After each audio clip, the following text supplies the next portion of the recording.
joining us here tonight at Drexel. I'd also like to thank all those that are joining us through our online communication devices. We are very proud to have Dr. Richard Milner, one of the nation's leading scholars on urban education, here tonight to give us his insight on the issues that both divide and unite communities when it comes to urban education. My name is Nancy Songer. I'm the Dean of the School of Education here at Drexel, and I couldn't be happier to have such a distinguished guest in our presence. The Critical Conversation in Urban Education lecture series is the School of Education's vehicle to create critical dialogue and continuing education on issues that are important to the education of youth in urban settings in Philadelphia, across the nation, and around the world. We started this series in 2012, and our events seek to bring together the academic and broader communities for collaboration, understanding, and support that empower urban schools, educators, families, and students. Tonight's event would not be possible if it were not for the hard work of the Critical Conversations in Urban Education Committee and the support of our Associate Dean for Academic Affairs, Dr. Erin McNamara-Horvath. Erin, stand up.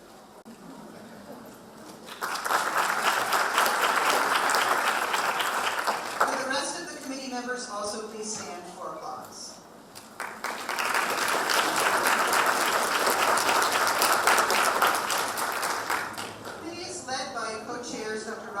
And Dr. Deanna Hill, and committee members Ayana Allen, Jose Chavez, PhD candidates Molly Davis and Matt Duvall, Dr. Kristen Lewis, Anthony Hopkins, Dr. Vera Lee, Bruce Levine, Sherry Manson, Dr. Brian Smith, and Dr. Sarah Ulrich.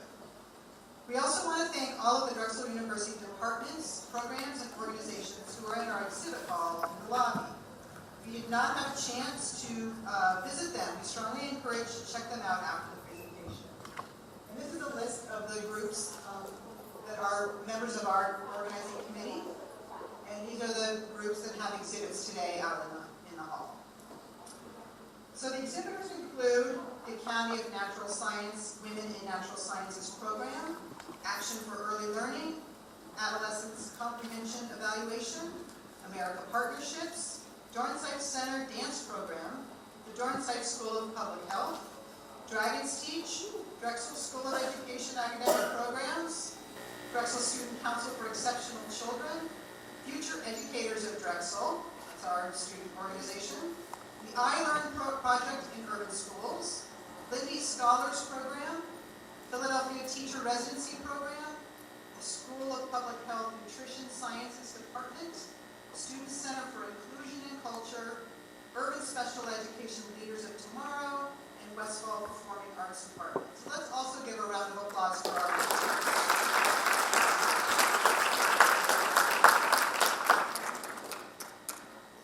But enough about us. I'm thrilled to introduce Dr. Richard Milner. Rich is the Helen Faison Endowed Chair of Urban Education, it's a long list, a professor of urban education, and by courtesy, Professor of Sociology, Professor of Social Work, and Professor of Africana Studies, and the Director of the Center of Urban Education at the University of Pittsburgh. It's quite a distinguished list.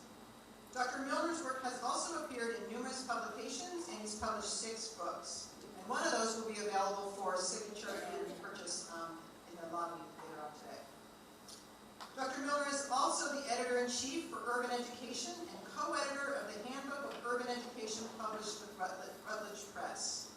He earned his Bachelor of Arts degree in English at South Carolina State University, a Master of Arts degree in Teaching from South Carolina State, a Master of Arts degree in Educational Policy and Leadership from The Ohio State University, and a Doctor of Philosophy in Educational Policy and Leadership, also from Ohio State. After tonight's presentation, as I mentioned, he will be joining us in the lobby for a reception where he will be signing copies of his book titled Racing to Class, Confronting Poverty and Race in Schools and Classrooms. We also encourage you to start the conversation on social media by using the hashtag Drexel Urban Education, and you can follow us and tag us on Twitter, Instagram, and Facebook. Our handles are posted on the slide here behind me. So without further ado, ladies and gentlemen, please join me in welcoming Dr. Richard Milner to the stand.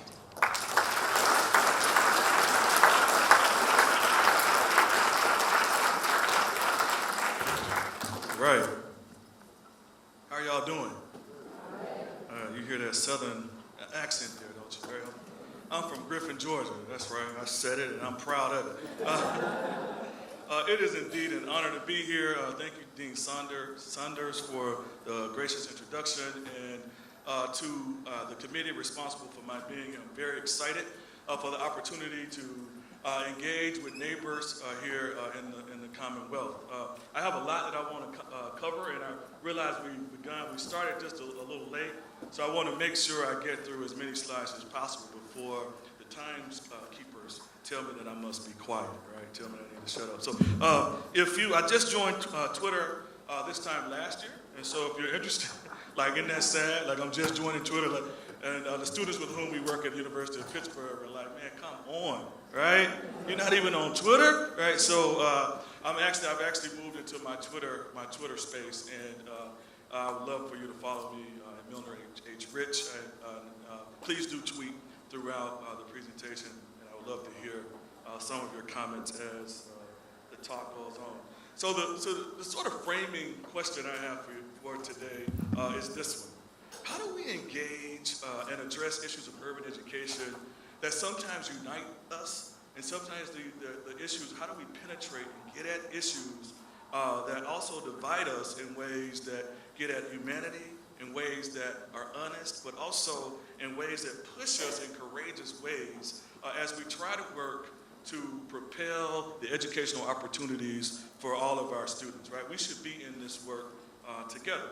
I just want to say conceptually, I want to be clear that my work, I'm drawing from a number of scholars in making sense of the issues that divide and unite throughout. And so here are some examples of some outstanding texts that I would encourage you to consider adding to your library as you move forward. This text here by Art Union is outstanding. You know, sometimes when we're talking about issues of equity, you know, folks are very critical, and they say that's just anecdote. It's just a bunch of stories, like, disconnected from facts and figures, right? Well, this book really places front and center issues of race, drawing from stats, from and quantitative data to make sense of how race and racism still manifest in the lives of so many of us in this country. Why Race and Culture Matter there, the book by Tyrone Howard, is also an outstanding piece that I'd encourage you to take a look at. These books related to language and equity are another set of books that I find to be really central and germane to the work we do.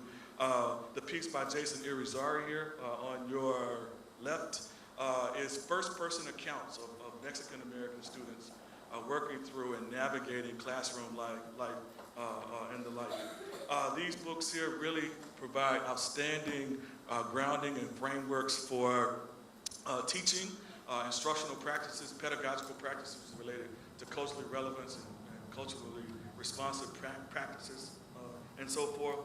These books here also are outstanding. I've just endorsed a book on the right, Gloria Bouti's book from the University of South Carolina, Educating African American Children. She draws from, the title actually comes from her work in South Africa, and she works in a village in South Africa. And rather than greeting the people in the community, rather than greeting each other with, you know, the way we greet each other here in the States with "How you doing?" or "What's up?" right?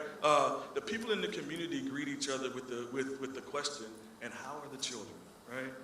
What if we greeted each other in that way? You know, placing the students and the children at the center of what we try to do in the work that we are engaging in our daily interactions. In terms of structural inequality, and inequity, I really encourage you to take a look at these books, some of the strongest books, in my opinion, on the market related to structural inequity.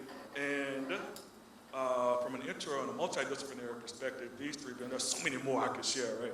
But from a multi and interdisciplinary perspective, these are some outstanding pieces as well. This piece, The New Jim Crow, changed my life. It's like a life-changing book.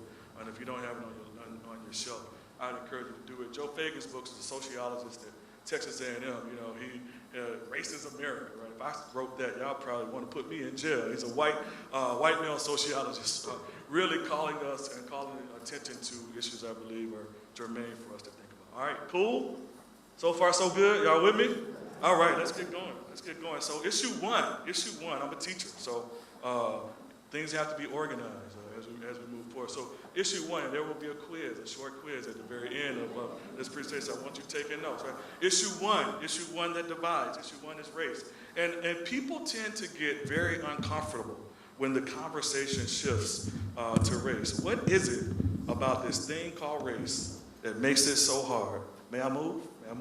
All right, what makes it so hard for us to engage these issues, or to engage race, especially in mixed company? What is it? This is not a rhetorical question. I want you to talk back to me. What is it about race? History. Okay. All right. You want to say a bit more about that?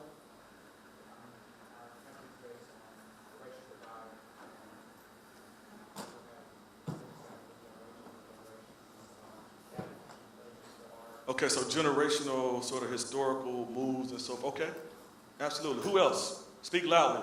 Let's go here and then back up. Okay. Yeah, and I would add, she says it forces people to be honest, and I would add vulnerable. There's a space of vulnerability when we start talking about our reservations or our challenges related to race, right? Okay, yeah, let's go here and then back up here. It goes different places, especially when you're talking to some friends you make in college or a colleague that you may be talking to, where you think, oh, okay, we're good, we're cool. And then he may say something like way out of left field. Oh, I didn't know him like that. Okay, all right, great. So this notion that sometimes we say things that are uncomfortable, and when we think we're in a place of all right, I'm losing it. All right, okay, you all right? So it makes it challenging, right? Okay, and then one or two more here. Person in the black. There's a sense of guilt because of my white privilege. Okay, guilt based on white privilege. And, you know, one of my colleagues said, "Look, Rich, I can't help that I was born white." You know, so the reality is, none of us have that. We don't have control over that aspect of our being. All right, we'll transition. Yes. I think there's also either real or perceived boundaries in mixed company, knowing or thinking about what you can talk about or what you can't talk about, what's appropriate to talk about in non-mixed companies versus mixed companies. Right. I think that's a great point, and I think it builds on your point earlier about boundaries and agreeing to disagree and not marginalizing folks when we disagree to the point that we shut down, right? Okay. And then last but not, Tamara, is it? Tamara's going to take it home for us quickly.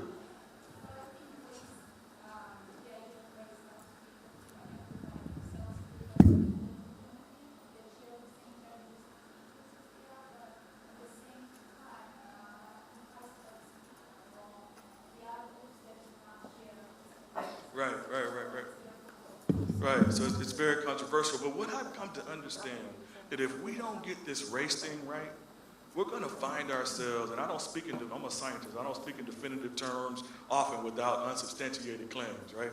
But based on what I'm reading and what I'm coming to understand, if we don't get this race thing right, hence Ferguson, right, we're going to find ourselves in a holding pattern in education. And because we as adults don't feel comfortable engaging the tough issues, right? Students are the ones who reap the consequences. Students reap the consequences when we won't push ourselves to move beyond the boundaries of talking and thinking about this taboo construct, or this taboo word, race, right? I conduct professional development across the country, and I was conducting a professional development session with some elementary school teachers, and the professional development session was going fine, I thought. You know, we were talking about culturally responsive pedagogy, and we were talking about ways to get students engaged and so forth. And a teacher said to me at one point when we started talking about race, she said, "Our principal invited you here to talk to us about specific strategies to teach our poor children. I was devouring what you had to say. You were right on target till you got to this race stuff. Race has nothing to do with how I teach my kids living in poverty. What does it matter, really? And she started to doodle the remainder of the professional development session. And Erin, despite my great pedagogical skills, I was not able to bring her back to the session. So she decided to disengage with me because she was uncomfortable with the conversation focusing in on race. And she saw no relevance to issues of race and the work that she was doing.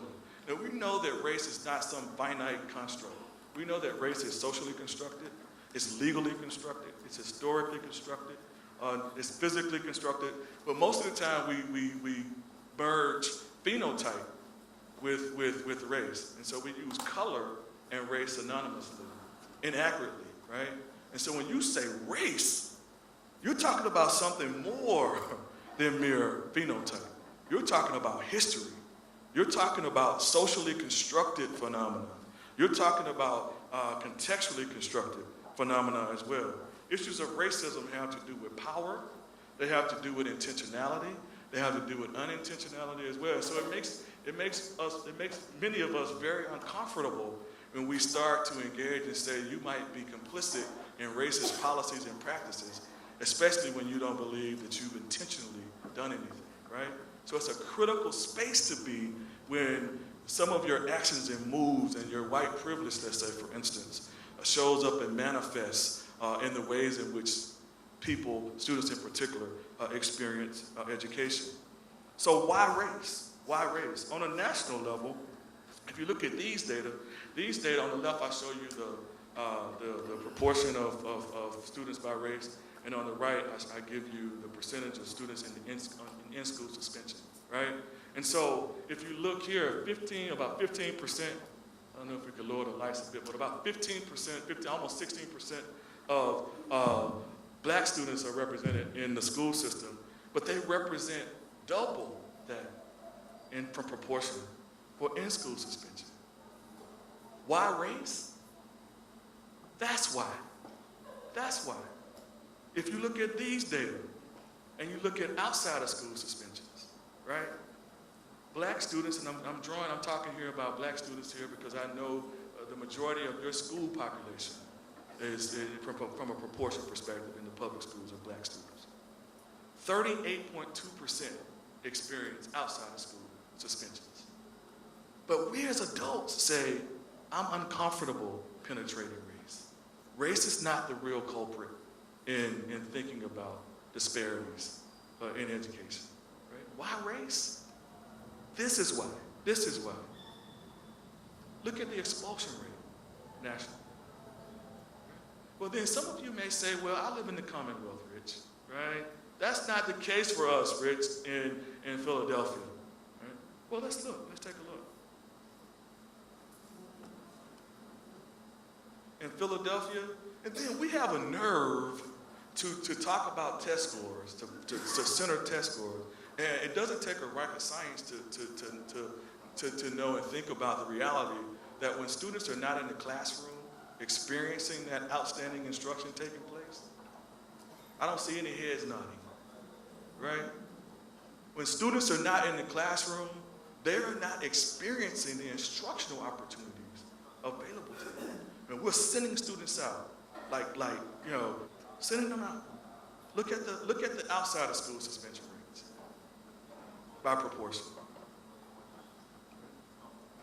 Expulsions are more even here. So why race? Why am I focusing in on race? Because if we don't focus in on race, we know something is going on from a race and a racialized perspective unless you buy into a eugenics perspective, unless you believe that individuals are inherently inferior intellectually than are others, right? If you believe that, then I'm going to stop my car. I'm just going to have a seat, right? Right? But why race? This is why. This is why.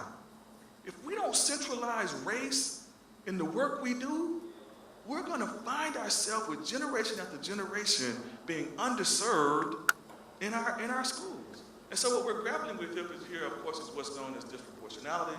There's a nice definition there for you.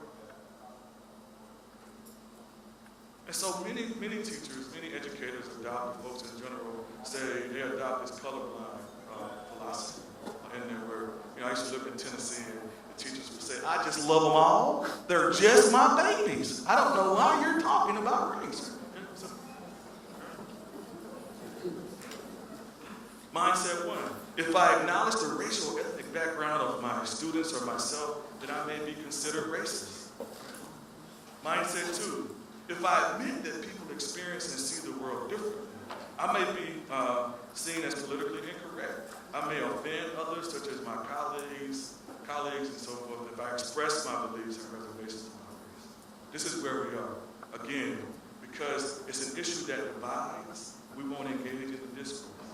And we got to engage in the discourse in order to build the practices and the interventions. We've got to do it. We've got to do it. Mindset three, I should treat all my students the same, regardless of who they are, what their home situations are, or what their experiences related to race happen to be. So issue one was about what? Race. Issue two is about poverty. If you look at these data, I'm going to show you two figures here. One is from 2013, and I'll show you a more recent one. But if you look at these data, you see that, let's say a family of four earning $23,551 is considered above the poverty level. Look at these numbers. And so we throw these terms around, oh, they live in poverty.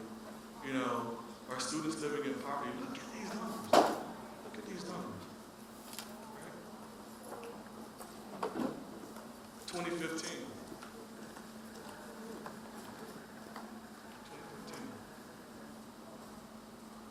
Free and reduced lunch nationally. And so that tells you that about half of the students in the U.S. are living below the poverty level in schools. But how do people succeed in society? Here's where the issues divide us. Here's where we get to the divisive nature of who we are. Because any one of us can look at those poverty figures, and our heart will go out, right? Most of us in this room. But how do people succeed in society? And so many of us adopt this notion of meritocracy, the idea that people are rewarded based mostly or solely on their ability, their performance, their talents, right? That's what my dad told me growing up. Right? You can do anything you want to do. Right? Mindset one, all groups of people were born with the same opportunities. If people just follow a formula and work hard and put forth effort, then they'll be successful. Right? And then they point to success stories like Will Smith from West Philly. Right? And Oprah and others. And we say, the reality is we can all, this bootstrap approach, this bootstrap philosophy, right? You just work hard. Those folks are just not working hard. They're not putting forth effort, right? Mindset two, if people do not succeed, it is because they're not working hard enough. No, not because of other factors outside their control. What's the teachers? One teacher said, I get so sick of people making something out of nothing. She was actually talking about me. My grandparents immigrated to this country with nothing, and they made something of their lives because they worked hard. Right? But I'm mindful, and don't miss this, what curriculum theorist Beverly Ward stated. Beverly says it is difficult to critique the world and work to change it when the world works for you. Hello. Y'all should be doing this. Right?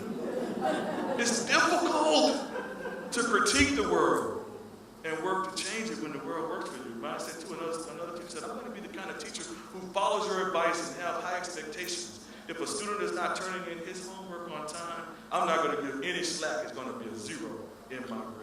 No questions about why the student is not turning in his homework on time. So what's the big takeaway here? Factors far outside ability and talent and effort give students their position in society. What I've come to understand in my life is that folks have opened some doors for me.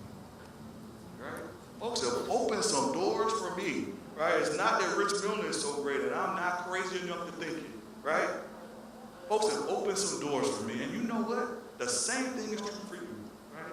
You are in the positions you're in because folks have given you a chance. Right? But some of us walk around like we are perfect, right? We walk around and we forget that people make sacrifices for us, that people give us a chance, even in the midst of our challenges.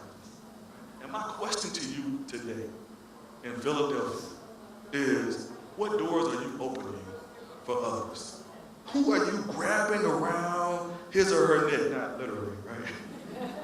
Whose hands are you grabbing to say, I'm gonna push through, I'm gonna knock down doors for you? That's what this work is about. That's what this life is about, right? Identifying and believing and pushing forward and saying, you know what? I have the ability with whatever resources I have, I am committed and to propel and support other folks. Sociologists puts it this way. Jennings, he says, all positions will be awarded, the meritocracy argument is accurate. All positions will be awarded on the basis of merit. If so, ability should predict who goes to college. Instead, say it. Family income is the best predictor. The more a family earns, the more likely their children are to go to college. While some people do get ahead through ability and hard work, others simply inherit wealth and the opportunities that go with it, right? In short, factors far beyond merit, but people in their positions in society. How many of you are sports people out there? Any baseball fans? A few, right? The meritocracy argument is like being born on third base and thinking you get a triple. You get it? Right? Some of us believe, and that becomes our approach and our philosophy to how we react to people and to other communities in which we come in contact. Right? So we could talk about the kinds of things that money brings. One of my colleagues I got to move a lot faster. One of my colleagues, when I taught at Vanderbilt, asked me to give him a ride one day to CarMax. This colleague had actually been at the university about 2 years longer than I. So we were taking this ride to CarMax, and at the time my wife was a state farm agent. So we were talking about, I started asking them questions about the car loan, right? So I was like, what kind of interest rate are you getting on that car? And he was frowning up at me. You know how you can tell somebody is frowning up at you even as I drove?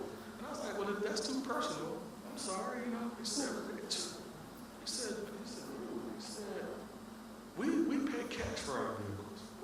He said, we would never take a loan out on a car. He said, don't you know that cars depreciate as soon as you drive them off the lot? I was like, yeah. I know that, right? He said, we pay cash for our vehicles. And so, and here's a person who had been in the institution for about 2 years longer than I, and our salaries better be about the same, right? We should have been making about the same, right? But he was able to go in and write a check and pay cash for his car, right? $25,000, $27,000 car, right? And there was no way I could do it. So again, when we think about this notion of playing field, we've got to be mindful of it.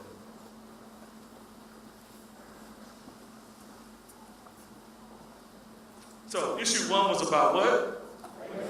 Issue 2 was about poverty. So I want to talk here. I did not bring Race in the class with me, but feel free to go on Amazon to order it.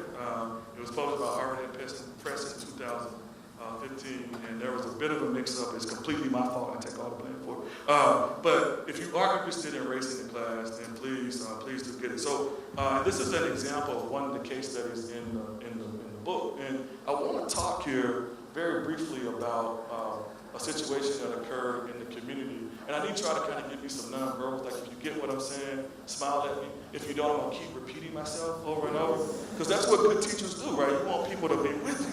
So there has been a robbery. So when I conducted research for a book I wrote in 2010 called Start Where You Are, But Don't Stay There, when I was conducting research for that book, there had been a robbery that took place by some high school students. I was conducting research in a middle school. Y'all with me so far? So it wasn't middle school students who committed the robbery, or high school students. It was the feeder school to the middle school where I was going. So far, so good? All right, cool. So The robbery was committed. There were 3 high school students that went into it. It was a mom and pop shop, a very small store. It was an Asian family, a Chinese family that ran the store. And these 3 high school students, they went in and they shot and killed the store. Right? So high school students. So the robbery took place like on a Thursday. It took place on Thursday. And the following week, I was scheduled to be back in the school. And when I returned to the school, on the bus yard, I greeted the students as I normally did. And guess what the students were still talking about? The robbery, right? They were posing questions like, I wonder where they got the job, where they got the gun. I wonder, how much time they're going to get. In the corridors, in the hallways of the building, the students were still talking about the robbery. But as I visited and observed classes in the building, there was virtually no discussion, no mention of the robbery in the space. Nothing. So first period, nothing. Second period, nothing. Third period, nothing. Went to the cafeteria and I eavesdropped, as good researchers do, right? And the students were still talking about the robbery. And so as a part of my reciprocity, I did professional development with the teachers. And so it was a small faculty of teachers. And so I just posed a question. I had been, talking to them about culture and building relationships with students and so forth. So I just posed a question. I said, I noticed that the students were talking and really interested in unpacking the robbery that took place, but there was no discussion of it in the classroom, right? And when I tell you the folks in that room ganged up on me, I was like, I thought we were cool. Like, I've been here trying to help you. No, they weren't trying to hear it. And one after the other, they gave me reason after reason why it was completely inappropriate for them to engage in robbery. Now, to be clear, don't leave this room saying Rich Milner told you to go talk about robbery. And say, that's not what I'm saying. That's not what I'm saying, right? What are some of the things you think I heard from the teachers in terms of why they didn't talk about the robbery? Right? Just yell it out. What do you think? It has nothing to do with teaching and learning. Rich Milner, go back to that university. Why don't you, right? Okay. What else do you think I heard? It's inappropriate to discuss in school. Even though the students were discussing it in the hallway, right, this is not a part of the curriculum. Yeah, heard that. Yes, disruptive, whatever. They're too young, they're middle schoolers. I think I heard that one, but that's a good one. Yeah. No time, right? I'm looking for that one thing so that I can. Why? I don't think I heard that. No. Advocating, okay. That was the part. That was a central thing. It's not in my job. Now you're kind of starting to get at it, right? So people were saying, I am paid to teach, not to be a counselor. I heard that. But there's one more thing. When this person said it, everybody in the room in unison said, yeah. It might upset them. I did hear that.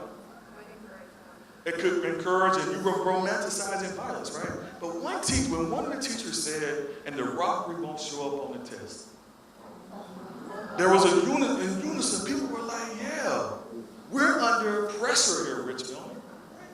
And and in that moment, I was just like, oh, okay. I was reminded of the strain and the pressure teachers are under, and how that strain and pressure, those accountability measures, and the ways in which we think about what really matters, sometimes is completely disconnected with what the students might need, right? I realized that. And then there was a person who, if I set my computer up on the right side of the library, he sat on the left side of the library as far away from me as he could, right?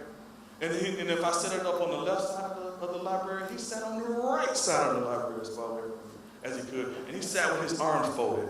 Every time I think the principal said he had to be in the session, right? And I thought I was going to win him over over time, right? Never happened. So he spoke on this day. I never heard him say one word the entire time. And he said, and furthermore, I teach math and science. What does my teaching math and science have to do with talking about some robbery? It's pathetic.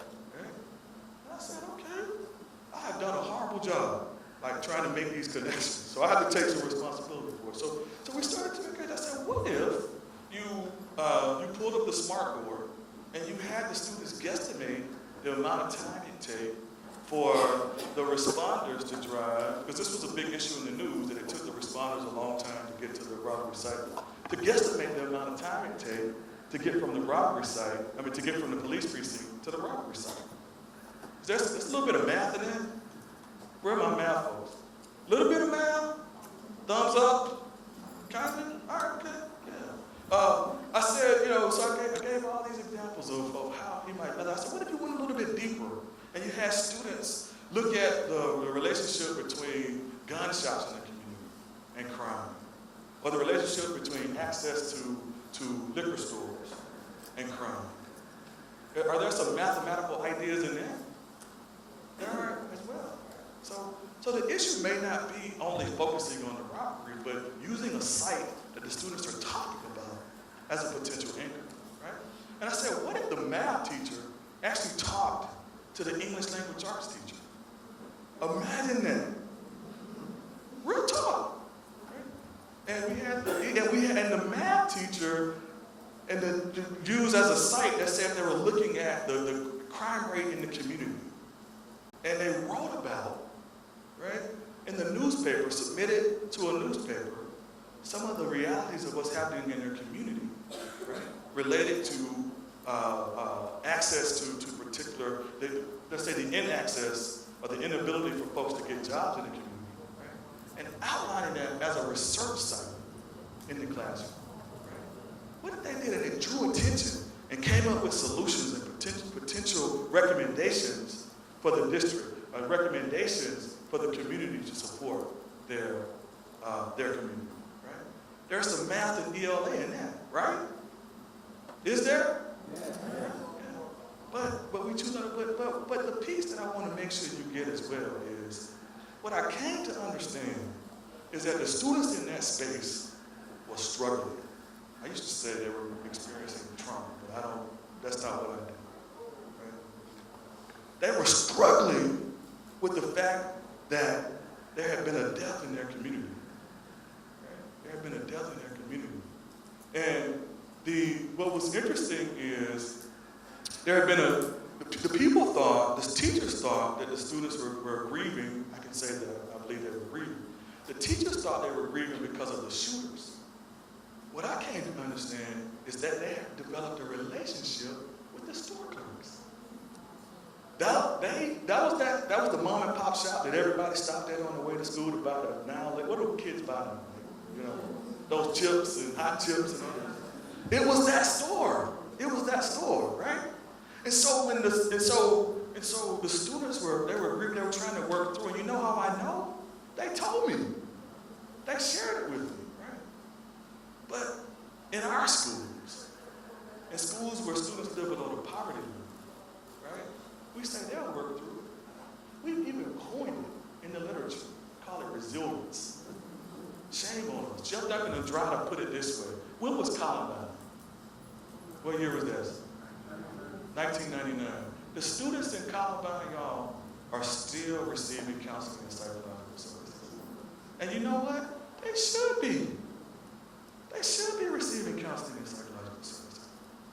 But in our communities, in black and brown communities, in communities where kids live below the poverty line, we say they'll bounce back. Right? And so when the student walks in and says, F this, right? We wonder. First thing you say, get your stuff and get out. Out of here, you're out of here.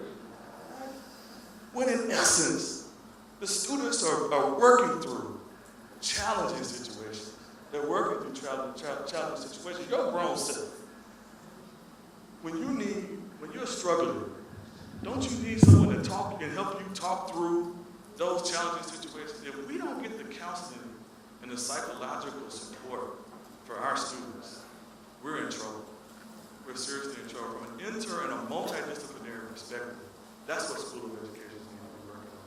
We need to be working on building combined programs to support from a multi and an interdisciplinary perspective to respond to the reality of what's happening with our students.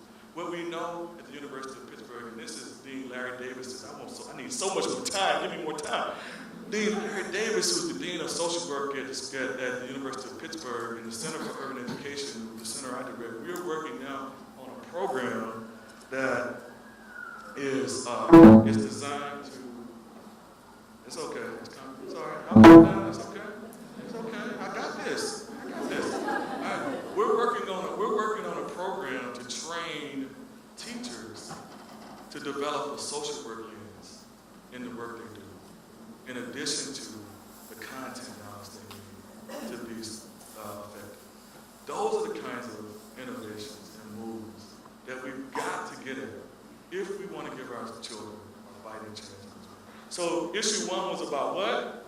Race. Issue 2 was about poverty. And issue 3 is about counseling and psychological services. The CRDC data, Office of Civil Rights, reports that 1 in 5 American U.S. high schools across the country doesn't have a guidance counselor in the school. 1 in 5. Right? 1 in 5. Shame on them. Look at these data. They show representation in across district here in terms of urban and suburban representations of psychological and counseling services. We also know that students are grappling with, some of them are grappling with racial microaggressions. They're dealing with challenging situations that we tuck under the rug and don't grapple with and help students work through. One student in my race in the class study said, the shit gets on my nerves. These damn white people follow me around the stores, they want to steal the clothes off their backs. The whiteboards are in the store, and nobody's checking them. It's the brothers they follow around. The shit gets old. I'm sick of it. I've been working since I was 12 and saving. I can buy whatever I want in those damn stores. But it's because I'm a brother that they're checking every move I make. So students are experiencing these outside school situations, and they're bringing those outside school situations and challenges into the school environment. And what matters is their perception of what's going on, their reality. You might say, sometimes I get questions like, well, how do you know that the kids are being followed around, right? I know because the kids tell me. That's their perception of what's happening, and that's what matters. That's what matters. Another student said, a female student said, it's like, whenever I say something in class, the teacher is like, well, that's interesting. But when a white student says the same thing or makes the same point, she's like, well, that's a great point. And I'm thinking, that's exactly what I just said. She always does that, so I just stopped participating in class because I'm tired of it. And so I'm mindful of this notion of Fannie Lou Hamer, who says, I'm sick and tired of being sick and tired. So these psychological issues that students are grappling with, I think, are important. Issue 4 is about the curriculum. Issue 4 is about curriculum. How much time do we have? Take your time. Somebody said, take my time. You don't want to tell me that. 10 minutes, okay. Issue 4 is about curriculum, and I promise Sandra, I promise I'm going to finish in 10 minutes. So, okay. All right. So it's about the curriculum. So I'm borrowing here from Elliot Eisner. And Eisner says that there are 3 forms of the curriculum, and I want to drop it. So the explicit curriculum is the curriculum we know we're teaching.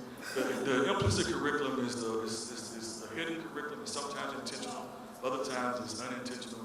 What I want us to focus on here, just very briefly, is the null curriculum. And the null curriculum, don't miss this, is the curriculum that we don't teach in school, right? So in other words, students are learning something based on what we don't expose them to, right? They're learning something about what matters, or they're learning something about the worth of what they are sharing or not being exposed to, based on how they might perceive power, based on how they might perceive what really matters in society. So, for instance, I was in a preschool classroom, and one day a student walks in, and the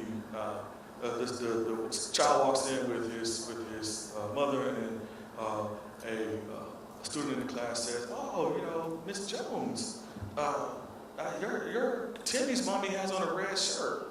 And Miss Jones, in the appropriate way, says that's right. And yesterday we talked about the color, good audience here, red, right? And red starts with the letter R, right? Perfect, right? And then the next day, or a few days later, Timmy walks in with his two mummies. And on this day, the student in the class says, "Oh, Miss Jones, Timmy has two mummies. I have a mummy and a daddy. I don't understand what's going on." And Miss Jones says, No. Shh. We don't talk about that, right?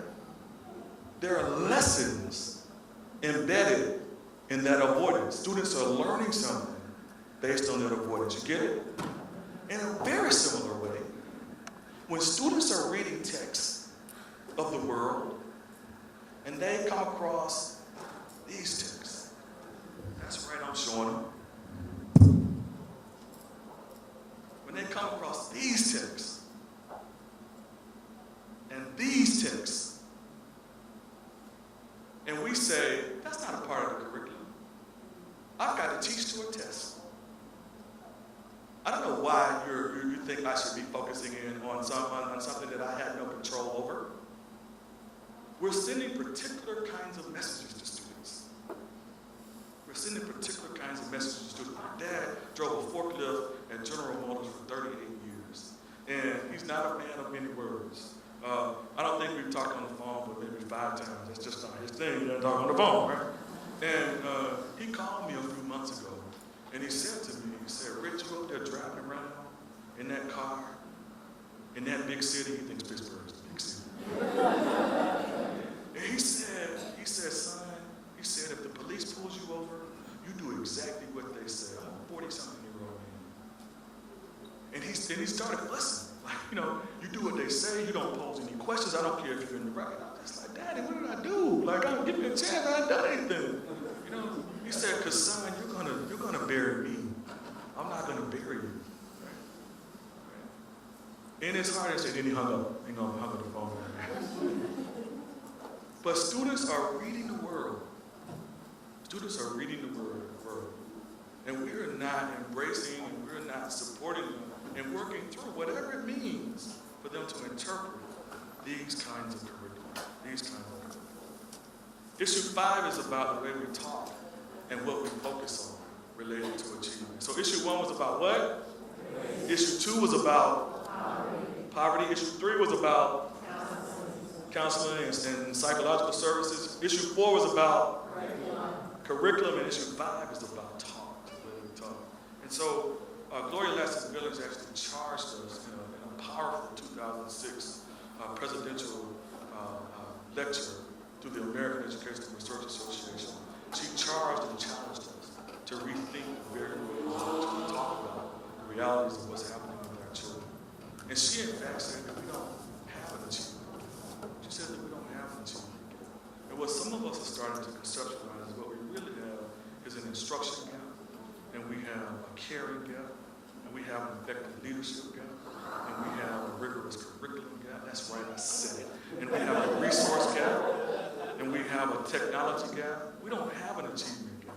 But what we have is we have a school counseling gap, and we have a wealth and income gap. We don't have an achievement gap. But what we have is an employment opportunity gap, and we have a housing policy gap, and we have a healthcare gap, and we have a quality child care gap, and we have a school and pop culture gap, and we have a research gap, and we have an opportunity gap. We have an opportunity gap. Until we penetrate these gaps, we're going to be talking about achievement gaps forever. I'm tired of talking about achievement gaps. I am tired of it. When we focus on achievement gaps, we're focusing on outcomes. We're not looking at processes. We know our students succeed when mechanisms are in place to support them. And I try to get at that in this book. Start where you are, but don't stay there. Start where you are, don't stay there. So, now, I don't want to leave you depressed. I want to talk now about recommendations, and I will move through these relatively quickly, but I want to talk about recommendations in terms of, in areas that I think might unite us. And I want to use as an example here, Jennings, Missouri. And what are the big features? The superintendent there is seeing huge shifts, improvements in this community, right? Because this community has joined together and they are making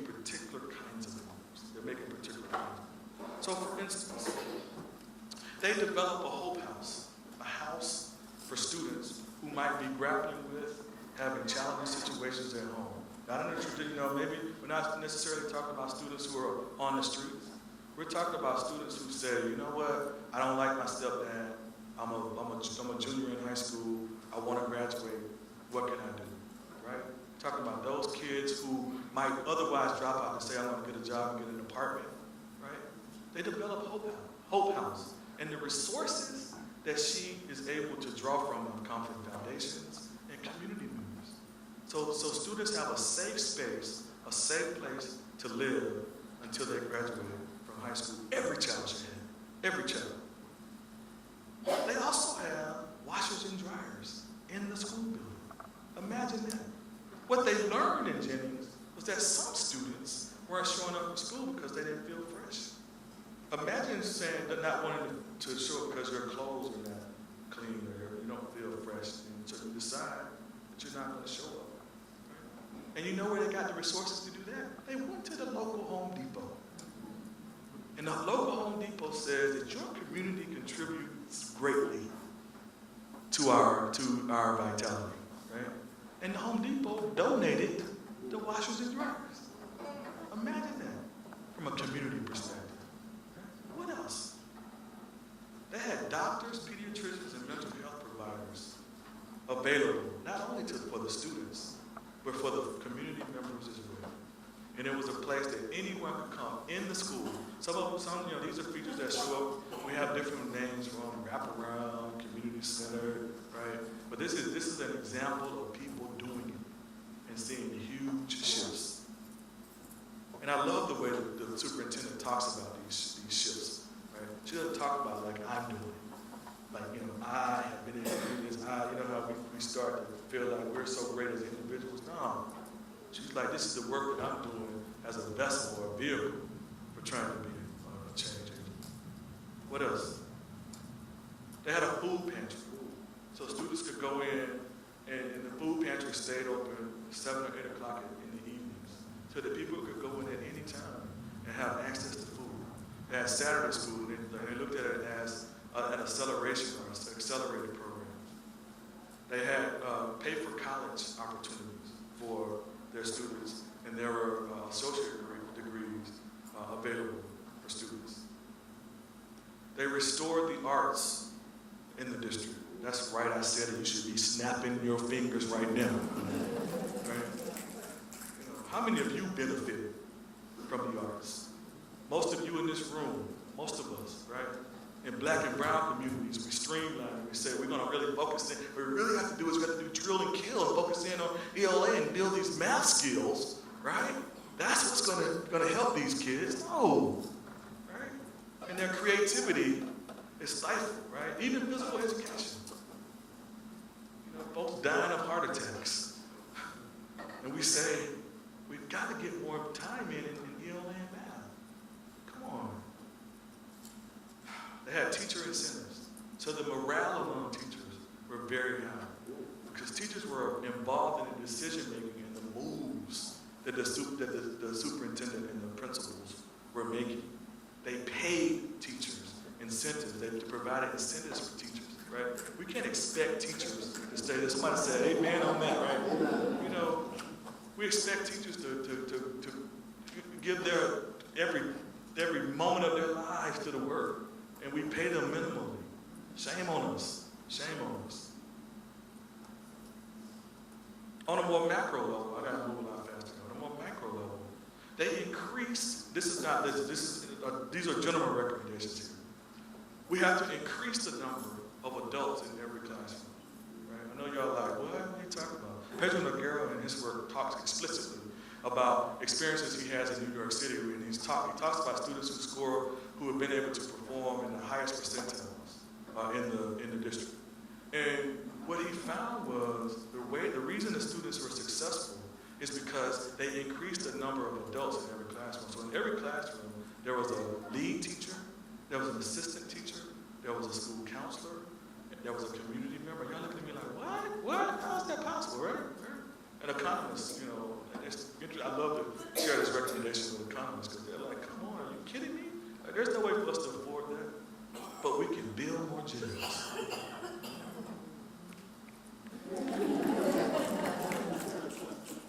That's right, I said it. It's a moral imperative. This notion that we don't know what to do, it's a misnomer. We have enough science to know what to do to support our students. We refuse to do it. We refuse to do it. What else do we find in What else do we find in schools? They incorporate language and literacy skills among all the teachers.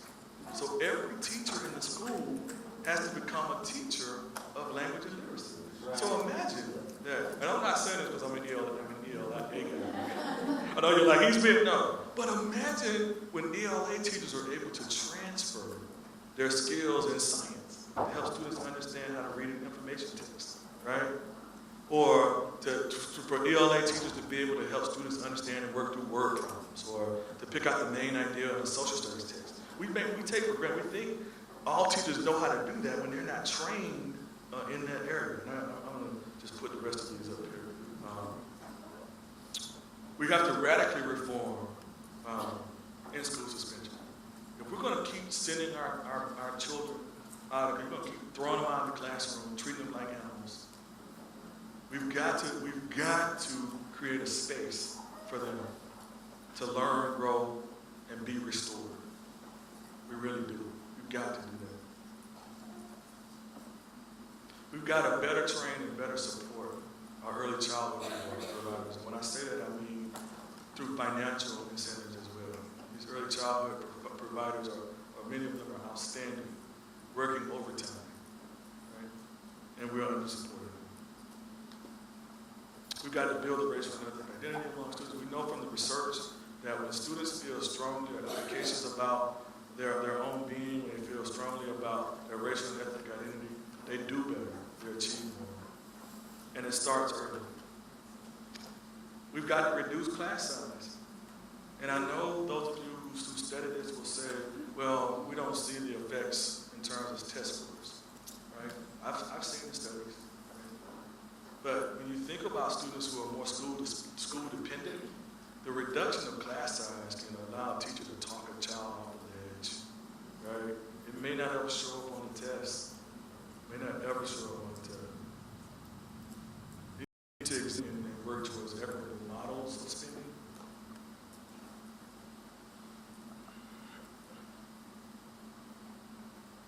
And so I will conclude with this. Some students are going to succeed because of you, and some students are going to succeed in spite of you. Thank you so much for the opportunity. Thank you.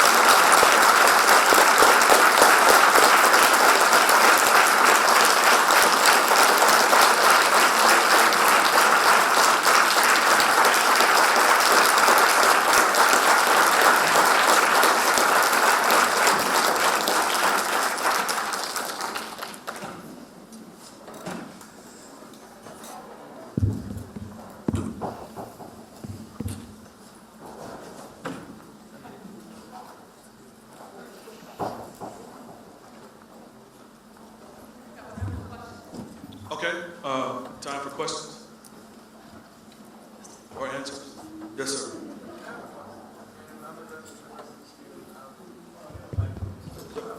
Here you go.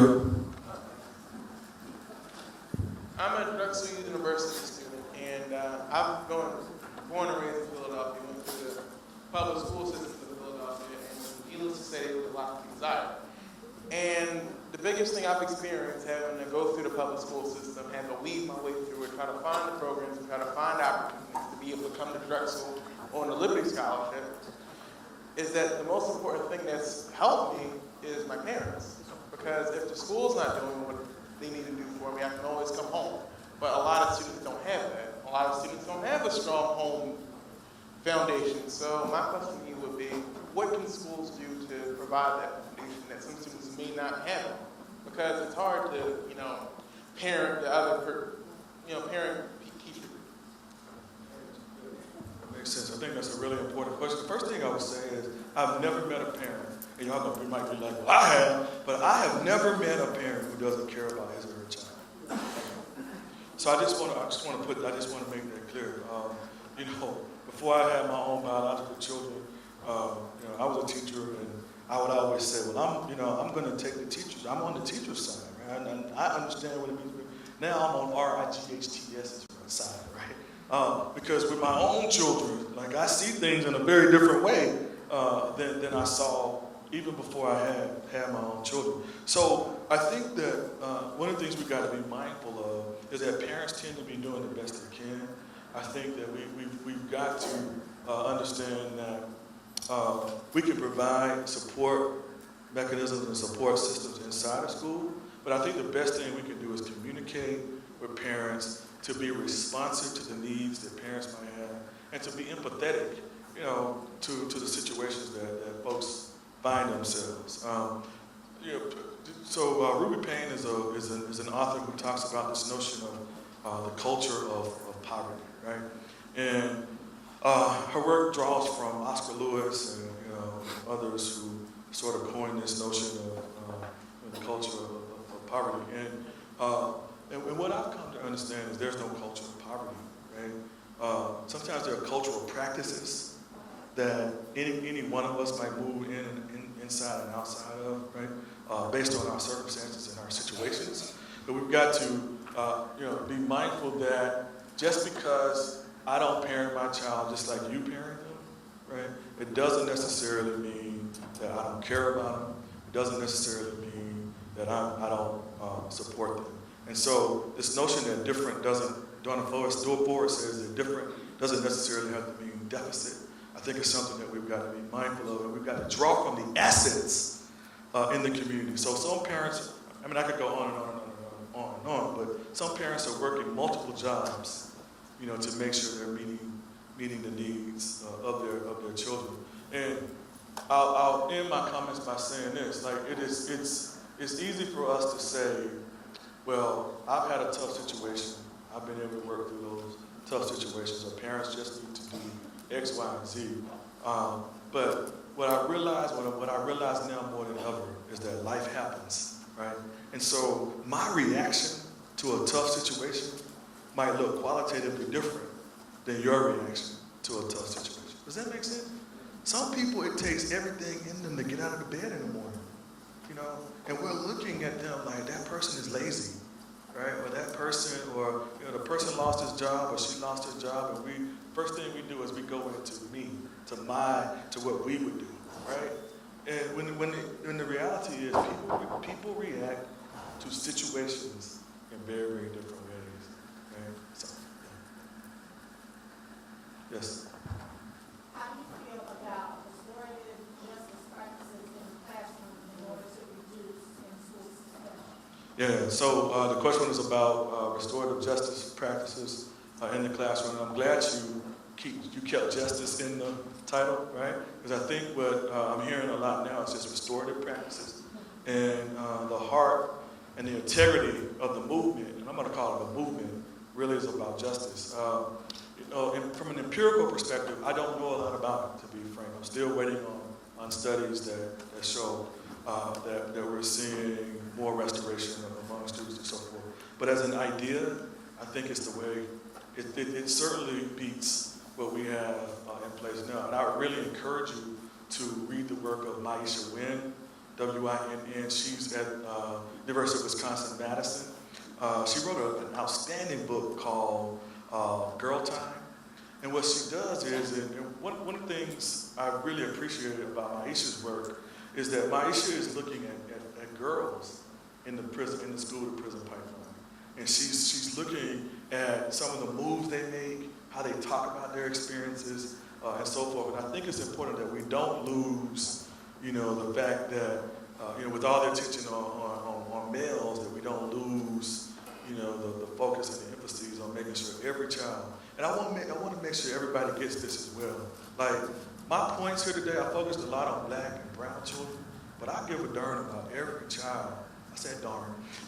About every child in the classroom. I do. I care about every one of them. I want all students to reach and excel relative to their capacity. So the short answer to your question is I think that that schools should be adopting it, and that we should be looking also and studying in very systematic ways the effects and the influences. Because if we can show through empirical science that restorative justice practices are impactful, I think we might see huge shifts in the ways in which we do discipline in urban schools in particular. Thank you. I'll take one more question. Yes. Think about poverty is a business. Poverty is a business. It is a business. Yeah. It is if you keep people poor. We want to hear you. Yeah, if you keep people poor, Yes. you know there will be jobs for somebody. Yeah.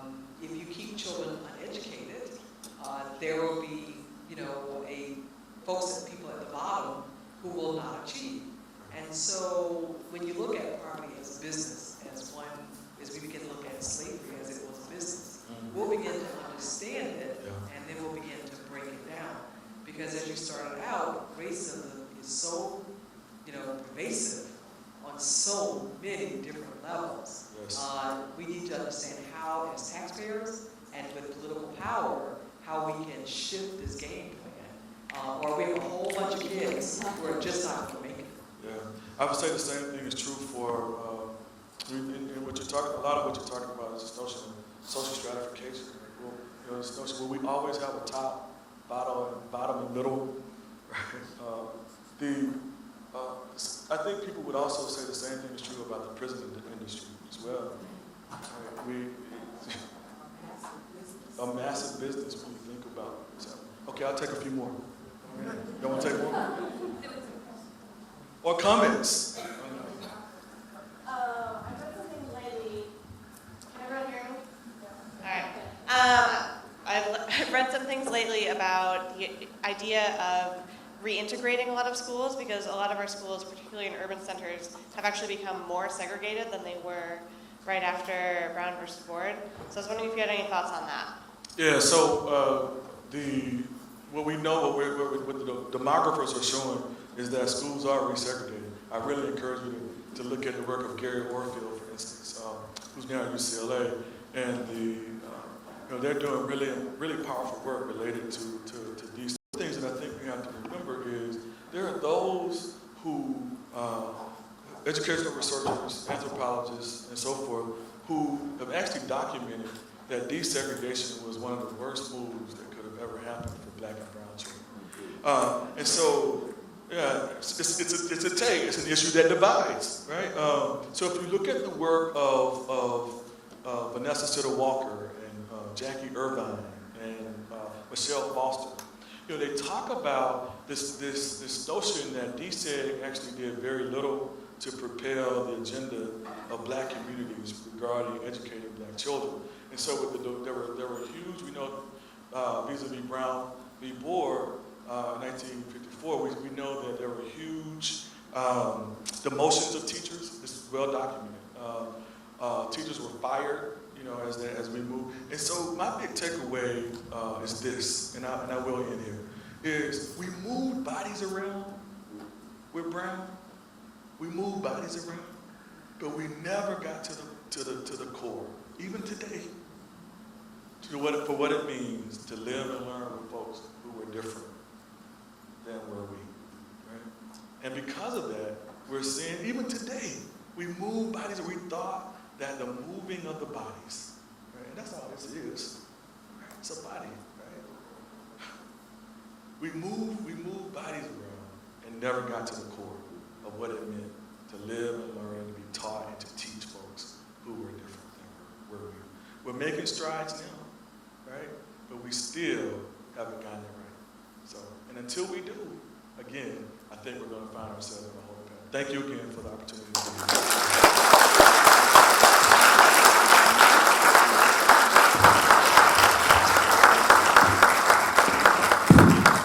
Just want to make sure, is there any questions online from our online attendees? Thank you.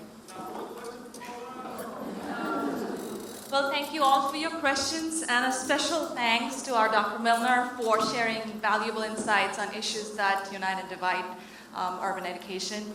And we have here a small token of appreciation.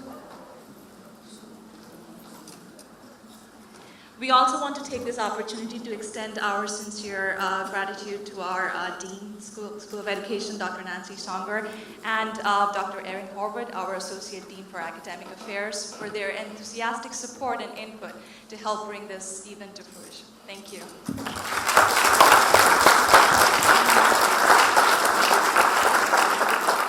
Also, we want to sincerely thank all members of our DREAM team, Critical Conversations and Urban Education Committee, for their hard work. It has been a wonderful experience for myself and Deanna to be a part of this team, to build platforms where that enables multiple voices to be heard and to move the dialogue on critical issues in urban education. So thank you for your work. We want to thank all of you for joining us today. We have a number of folks who are joining us online. We also have folks here in the room on site, so thank you so much for joining us today. Let me see if I can advance. All right, and we want to hear from you, so we'd love to get your feedback. One way to do that is to text us, take our survey, text Drexel to 27126. If you don't have a smartphone or you don't have something with you, you can also email us. If you look at your program, you'll find the link on the back of the program. ccues@drexel.edu. And then we want to make sure that you'll stay with us. We actually have our exhibitors in the exhibit hall afterwards.